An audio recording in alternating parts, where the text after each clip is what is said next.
Hey guys, my name is Oliver Plöger and I welcome you to the Club 100. I welcome you to the Pier 2 here in Bremen. And of course, I welcome tonight's guests, which is of course the Ocean Collective. Guys, thanks for being here. Thanks for having us.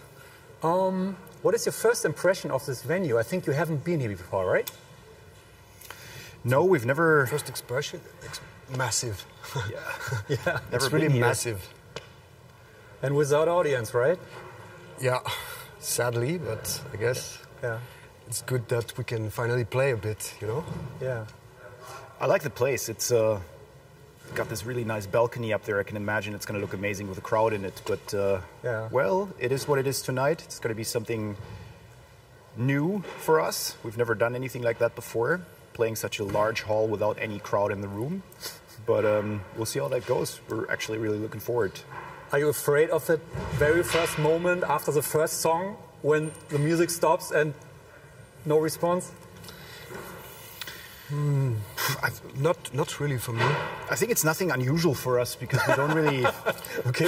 I mean, we don't talk much between songs, you know, or like... Loic is not the type of talker vocalist that like interacts with a crowd in like with regards to asking questions and getting answers and things like that. You know, it's just like it wouldn't fit with the music. It wouldn't fit with what we do. We play a track and then the next track already starts and there's hardly any moments of silence. So that's actually good because we cover the awkward silence in the room tonight with just music, ideally. How was the setup on the stage look like? Do you have a lot of additional lights and stuff like that? Well, yes. As a matter of fact, we're making use of the options that this venue offers, of course. Yeah. And it's the first time that our lighting guy, Sean, who's kind of like an offstage band member for us, is testing the new show design, which we also want to take out on the road on future tours. So fingers crossed. It's a bit of a, well, it'll eventually happen at one point. And it's good to test it in this type of environment, you know, in a proper venue. With a maximum type of setup that you could imagine. Yeah, and to see how it looks. And see how it looks and what needs to be adjusted and what works and what doesn't work. It's like playing songs in the studio and then playing them live for the first time. Sometimes you realize something that works really well in the studio doesn't work so well in a live environment for whatever reason, you know. And it's the same with regards to lighting and production and also like set list and things like that. But after like 20 years doing this, don't you have a kind of sense for this reaction, positive or negative, in the studio, or no? You never know. You never know. Yeah, it's of course you have experience to base your decisions on, but it's always like when you start rehearsing songs and playing them live, new things come to the table that, you know, were not really something you were thinking about when making them. And then it's a challenge, you know, you gotta, there's a problem, there's always a solution. But what I'm saying is until you've actually done it live, you never really know how it's gonna feel, how it's gonna look. Also what it's doing to the crowd, which we can't really test here because the crowd is at home and we don't see if they like it or not. So that's kind of weird, but yeah. I think your last show was like almost 1.5 years ago. Did you ever dream of playing a live show? Not really, I have to say. I'm not really dreaming at night. You're in your deep sleep phase. Yeah, sleeping locked issues away in another world. Yeah. Your sleeping pills. Yeah. What about you, Robin? I don't know. Like it's getting to the point now where I'm really anxious to play again, and I think we all. Me too. I have to say, I'm very nervous because I haven't played for so long, and I just lost all my. Like, have to be confidence. Yeah, kind of confidence, you know. Like when you go on tour and you play, and after 3 shows, you know that boom, you have it. But now, the routine. Now it's been like 1.5 years, and you can enjoy it more. Yeah, of course, because I mean, stress is good, but too much stress is not something very good. And I have a bit of this. My guts, they're a bit like. Right now, but it's going to be okay for tonight. Yeah. Routine on tour is a very good thing. Yeah. It's not something that's boring. It just means everything is dialed in. You do the same things in the same order every night, and then it's showtime, and you do your thing there, and you get locked away in your own little world. So it's a really cool thing. And this kind of feels, we were talking about it in the van today, it feels a bit like a first show of the tour, which it is, except that there's no tour. But there's no second show. Exactly. And there's also, and for me, that's also the camera effect, you know, because when you go to a show, you play. When you play in front of people, it's a bit different than to play in front of camera for me, you know. Because you don't want to act too much also, but you have to act a bit because there's a camera there. Everything looks bigger on the camera. Yeah. Every nuance you do. Exactly. So yeah, a bit nervous for that, I think, but it's going to be okay. It's just a weird scenario, really. Like playing a big room with only cameras in it. But we're very happy to do it. Yeah, it's exciting. You're playing the first chapter of your current record entirely tonight. What is more challenging after 1.5 year break? Is it like the technical aspect or more the emotional aspect of playing again? I think it's both. Shit. I mean, not playing for such a long time obviously takes you out of the zone and out of the routine, as I just mentioned, that you have when you're touring. But we've been rehearsing like a good 2 weeks now, and I think we're very familiar with the material. Obviously, we've toured with it already. We've done 3 European tours with it, basically. So for us, there's only one song on the album that we're playing for the first time tonight. That's Carboniferous, which is a part of the record. That track we've never played live, but all the other songs we've already played live. How long is that song again? That's a rather short one. It's like around 5 minutes. Okay. So it was more a matter of just getting back into the zone after such a long period of inertia and not playing music, because we all haven't really played music. It's not that we've been rehearsing every day. We all live in different countries and places, so we're not the band that just gets together to rehearse when there is no tour, you know. So we've really all just taken a break from playing music. And it was a long break. It was a long break. But it feels all the better to finally be able to do that now, and I could see it on everyone's face, you know, just getting back together, to the 6 of us playing music in a room, even without any cameras or crowd, was just magic. It was awesome, and I think it was good for the mental health of everyone involved to just be able to do this and to see that, hey, we can still do this, and we still feel the same when we do it, and we want to keep doing this when all this bullshit is over. So it was a very good experience in that regard, I think. I have to give congrats to you. I just heard that the second chapter of the record was released in December 2020, I guess? September, sorry.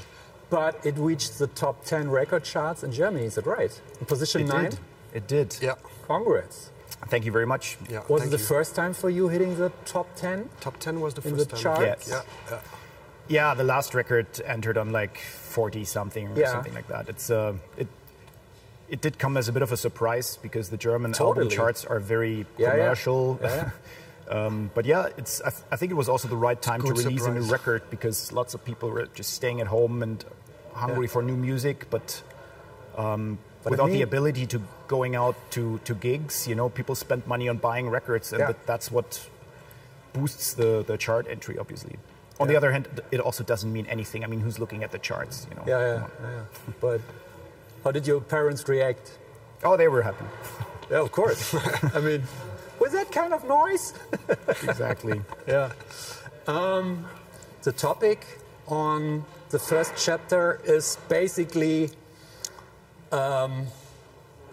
mass dying in a time period of the past 500 to 250 million years.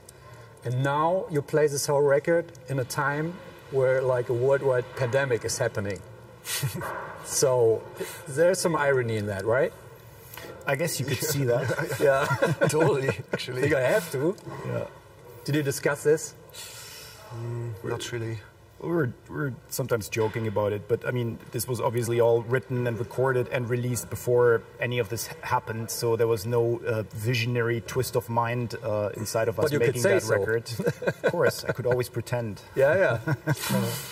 But it's obviously a very condensed experience to play music covering such a large time span in such a short period of time, the 50 minutes or 55 minutes that it is on stage. So obviously it's a reduction boiled down to singular events that happen during this time, or certain events. But yeah, that's what this record essentially is. It takes you on a journey, and I hope we will be able to convey that in this setup here tonight properly. It's in the making, that's for sure. Me as a drummer, I have to ask you something about your drummer, Paul, because he's like, you know, well awarded as one of the best metal or hard music drummers that are around. Is he? Yeah. Have you heard about that? I saw something on YouTube. They do stuff. In your opinion, what does he do so good that he's so well respected for his drumming? I think he had a lot of passion for music, that's for sure, and a big heart for music. Yeah. He's a great composer. He can do everything. Yeah. Like piano. He's a great singer. Yeah. And an amazing drummer. It's such a diverse answer, because he said he's got a big heart for music, and you say he's a machine. So I think those two answers are really summing it up, because it's exactly the essence of those two kind of antagonist realms, you know? Yeah. Precision and like really focus on tightness on one hand, but not without soul, not without emotions driving the whole thing. And that's, I think that's what makes an outstanding musician and artist. Yeah. Technical proficiency is only a tool, you know. It's never an end. You see that oftentimes, like machine-like drummers, but no style, no heart. Exactly. Yeah. And that's boring. Of course. Before you go on stage, do you have a kind of a ritual as a band? Something you always do? Not really. I think we just get together, high-five each other, sometimes backstage, drink a shot from time to time. Yeah. It really depends on the tour, the people on the tour, but we don't have like a yoga ritual no, like 6 hours, like a meditation ritual. Praying God. It's also some people in the band drink, others don't drink, and so we're a very diverse bunch of people, and everybody's kind of just doing their own thing. But once we get up there, we coalesce into a unit. It doesn't really happen much before. I think it happens that moment we walk up there. Yeah. When you mention diverse people, I mean, you come from different countries. How challenging was it to rehearse for this thing tonight? Because you got members from Sweden, Switzerland, Germany, of course. How did you arrange this? It was a bit of a challenge, huh? It's getting difficult to travel between countries now with all this PCR test and lockdown everywhere. It's a bit complicated, I have to say. And where did you rehearse in the end? We rehearsed in Berlin. Yeah, okay. But it requires more planning ahead than usually, obviously, because of quarantine and tests. It's more expensive also because of all that. So we started getting together in early March already.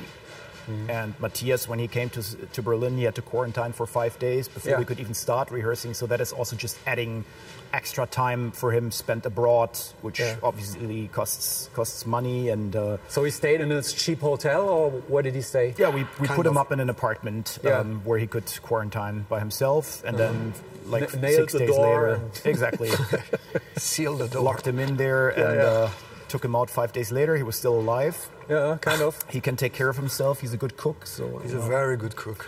Very good cook. So and then we started rehearsing, and it's like our crew is also not from Germany. You know, they also had to come from abroad and go through the same rituals basically. And everything now is just like it has to be planned well ahead of time, and you just need more time to make something like that happen. I mean, look at this venue.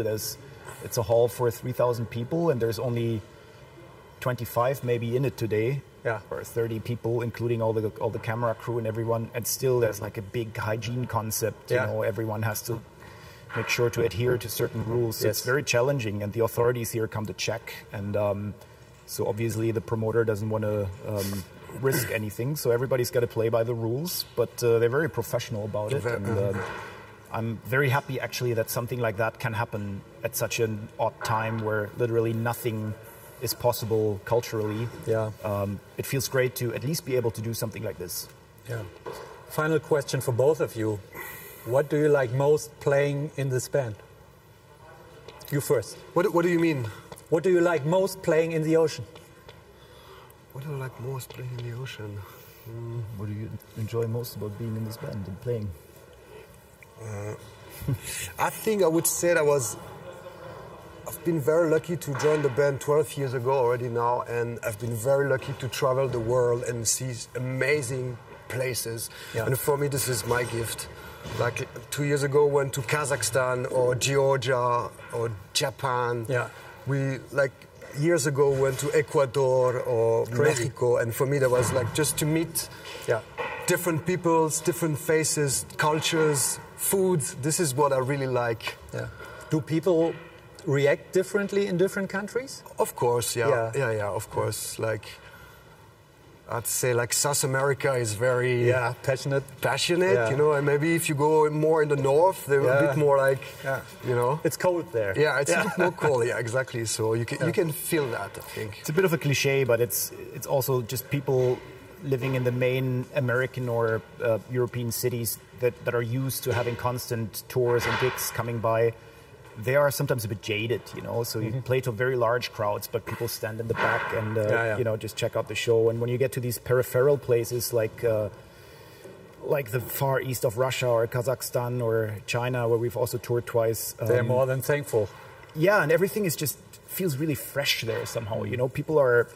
They're not spoiled. They're not spoiled. They're into it, and for them it's still something new and something they don't get to experience every day. And that, for us as a band, is really nice to experience, because just the spark between the crowd and the band spills over in a different way, maybe more easily and maybe more intensely sometimes. And when I started this band, it was all about getting to travel and you know, taking this music to faraway places rather than playing big stages like this. It was actually more important for me to play small club shows in, you know, in South America rather than playing the big open air festivals. And it still feels like that. This tour we did on Phanerozoic 1 to Georgia and Kazakhstan and Armenia, that was just a mind-blowing experience. I think that was one of my favorite tours ever. Playing in these countries.